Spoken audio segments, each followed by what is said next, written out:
大家好，我係貓哥啦。啱啱咧就借到部北京會場版嘅 Wheelside 嘅限定版啦，咁一套兩價嘅。咁我就會攞其中一部車出嚟講啦，咁就係Wheelside 嘅 CI 啦。咁呢部 GTR 咧有咩咁特別咧？咁今集我哋就一齊開出嚟睇下啦。咁記得喺影片開始之前咧 CLS 啦。講到日本嘅改裝文化咧，就點少得 Wheelside 同佢嘅主理人啦，橫莫浩直啦。咁 Wheelside 其實係1999年創立嘅，咁就用翻佢頭嗰兩個字啦，橫莫而去創立咗呢個牌子啦。咁亦都係意思喺日文入面都係隱藏嘅美感啦。咁當時阿橫莫咧就喺16歲開始做法國賽嘅學徒啦，但係因為中意賽車同埋速度啦，咁18歲嘅時候咧就轉投翻改裝界，亦都改過電單車啦，再喺80年代創立咗 Yokomaru Racing 嘅，咁係專攻一啲引擎以及細節嘅調校啦。喺90年代咧 Wheelside 憑住係 Super Compact 同埋 RX7 嘅 Fortune 嘅一個零件啦，咁係奪得東京改裝展嘅大獎嘅。咁其實佢嘅設計靈感咧都來自於蝙蝠車啦，即係最舊款嗰款啦，注重翻空氣動力學，同時亦都有吸睛嘅外觀啦。最著名嘅一樣嘢就係2006年啦，喺 Fast and Furious 嘅東京漂移入面啦，呢一架 Wheelside 嘅 RX7 咧紅遍全球啦。咁嚟到2025年咧，Wheelside 再次帶到 Fair Lady 啦，同埋 GR86 啦，咁亦都邀請翻韓大哥作為 Fast and Furious 中用佢部車嘅一個角色啦，令到呢一部車大放異彩嘅。咁橫莫用咗35年嘅熱情去證明自己喺改裝界嘅動力以及各樣嘢啦。大致係咁啦，我哋去睇下成架車嘅整體結構。好啦，大家睇到呢一部車啦，咁作為北京嘅會場限定版啦，咁亦都多謝朋友借出啦，咁用咗一套兩價嘅形式啦，咁今次我攞住架 GTR 嚟講下先啦。咁今次呢款車咧，其實係考慮到當時城市嘅環境嘅實用性之下啦，咁令佢唔再係一部玩具車啦，我哋成日講話攞嚟玩嘅車啦。咁當年喺1990年代咧，日本嘅改裝車文化咧逐漸走向街頭嘅時候咧，咁呢一套包圍咧可以話係走向到獨特性同埋實用性結合嘅一套包圍啦。咁當年亦都喺東京改裝展上面咧，俾大家稱呼為平民改裝嘅一個代表品牌嚟嘅，同 HKS、Trust 呢啲高等嘅即係高級牌子啦，係有一個完全係截然不同嘅效果啦，即係簡單啲做 CP 值啦。咁整體嘅設計方面咧就偏向原裝啦，同時帶有一定嘅改裝風味同埋一啲銳利嘅線條啦，但係佢又唔會太過分啦。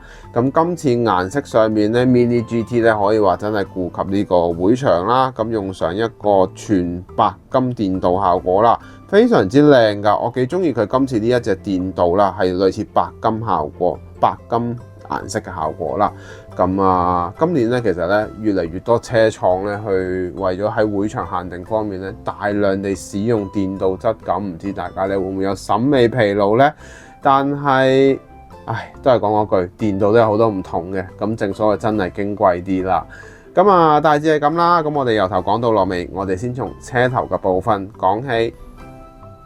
先先啦。咁其實成個結構方面咧，可以話得到原廠數據嘅支持之下咧，盡量將所有嘅細節做到啦。同埋今次咧用上咗一個白金電鍍嘅效果咧，整體嘅線條立體度可以話相當之突出，一覽無遺啦。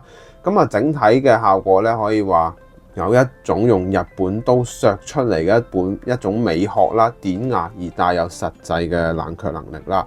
大家會見到咧，呢一個頭鏟嘅部分咧係帶動到車側嘅位置啦。咁呢一啲位置咧亦都係全部有做到比例嘅。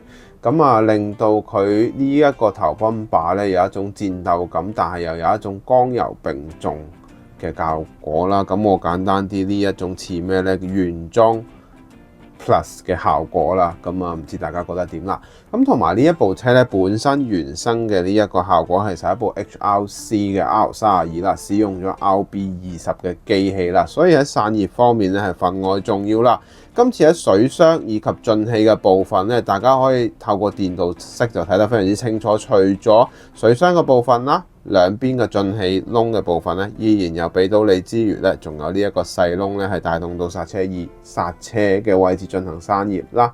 可以睇到橫幕喺製作嘅方面咧，為咗得到性能，而喺外觀上亦都有得一定嘅保留啦。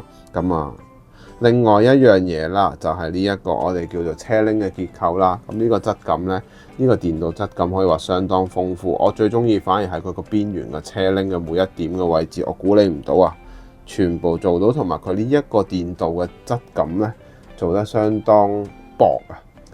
望落好舒服。呢一種質感亦都好高級嘅效果啦。好啦，嚟到車側嘅部分啦，咁其實整體嘅車側部分咧，同原裝望落去咧都相當接近啦。咁橫幕咧選擇咗較為流線嘅設計美學啦。呢一種設計美學係源自於飛機嘅設計咧，後面尾翼嘅結構啦。側裙咧其實亦都有進行少許嘅重塑嘅效果啦，闊咗30mm 嘅。咁呢啲咧就係避免去過分突出，而要做到有一種低調嘅效果啦。其實 Mini GT 咧今次喺整體嘅電鍍漆面效果咧，我應該咁樣講，呢種白金嘅質感咧，可以話相當之豐富。大家會見到咧，佢嗰個乾淨度咧，真係歸咎佢哋喺嗰個工廠上面嘅成熟度啊，真係好靚好靚。我自己咁睇啦，如果唔係價錢太貴咧，我都會選擇會入手買翻部，因為佢可以透過呢一種電鍍質感睇到 Mini GT 喺整體車型上面嘅線條刻畫啦。咁呢一啲位置咧都點樣去做咧？可以睇得非常之一覽無遺啦。好啦，嚟到車尾嘅部分啦。咁車尾嘅部分咧，絕對係要講嘅一樣嘢就係除咗啱啱整體嘅泵把位置啊、尾翼嘅地方啦。咁最緊要係佢兩邊收邊嘅尾翼位置咧，呢度可以睇得非常之清楚啦。90度嘅圓潤效果啦。咁睇翻橫幕咧，資料話其實佢係非常之中意舊款嘅，即係嗰部黑色又長又成嗰部蝙蝠車啦。咁靈感咧亦都來自喺度啦，大家會見到泵把位置亦都有去做嘅一個效果啦。咁咧亦都好得意嘅，佢係可以做到雙出或者單出嘅效果啦。咁呢一啲位置咧，亦都有顧及到啦。咁呢一種低調嘅效果咧，我相信未必係好多人中意，但係實用性得嚟真係當時90年代大為推崇嘅一個品牌啦，深受大家嘅喜愛啦。內籠嘅結構部分咧，我就唔開俾大家睇啦，事關呢部車亦都貴重啦，同埋係人哋嘅車啦。有興趣嘅朋友，價錢合適嘅，可以去買啦。其後嘅亦都已經確定咗係出嗰部本身真係真車嗰隻，我係偏向金色嘅灰色啦，同埋一部我哋叫偏向棕紅色嘅一部金屬紅色啦。有興趣嘅朋友真係不妨可以去睇下啦。呢部有愛就去追啦。同埋呢部 Compact 系列咧，其實作為 Wheel Size 咧，係除咗東京漂移之外，亦都係不容忽視嘅一個款式啦。大致係咁啦，我哋去做總結啦。好啦，大家睇晒成條片啦，咁就一套兩架車啦。同埋咧，呢部車其實我都係推薦一個朋友去買嘅。其實呢個咧係喺大家會見到影片嘅呢一邊啦，就係一個叫做細比例工作室啦。其實咧喺香港區咧，真係比較少嘅即係比較一啲小牌子啦，譬如一特別啲嘅牌子啦。咁你喺香港島係比較難買噶嘛，因為其實真係嚟嚟去去都得嗰幾間鋪嘅啫。咁你一定要走去九龍或者去再遠啲嘅地方買啦。咁變相咧又好麻煩啦，來回又要時間啦。咁你去網站買咧，又未必買到咁多小眾啲或者一啲特別啲嘅車款啦。而且咧最要咩快啊嘛。咁你一嚟到貨，佢就可以第一時間咧盡快寄俾你啦。大家有興趣可以去佢度啦。其實我同佢訂過幾次嘢，無論係速度啦、貨源啦，同埋整體嘅 CS 服務啦，都係非常之好嘅。我十分之推薦啦。有興趣嘅朋友咧，可以不妨聯絡佢啦。嚟緊會開啲咩車未知嘅，因為咧係咯，大家都知我會去邊噶啦。咁我哋就下集見噶啦喎。咪住先，記得俾 like 啦，同埋係咯，請我飲咖啡啦，如果得嘅話。好啦，咁我哋下集見啦，拜拜。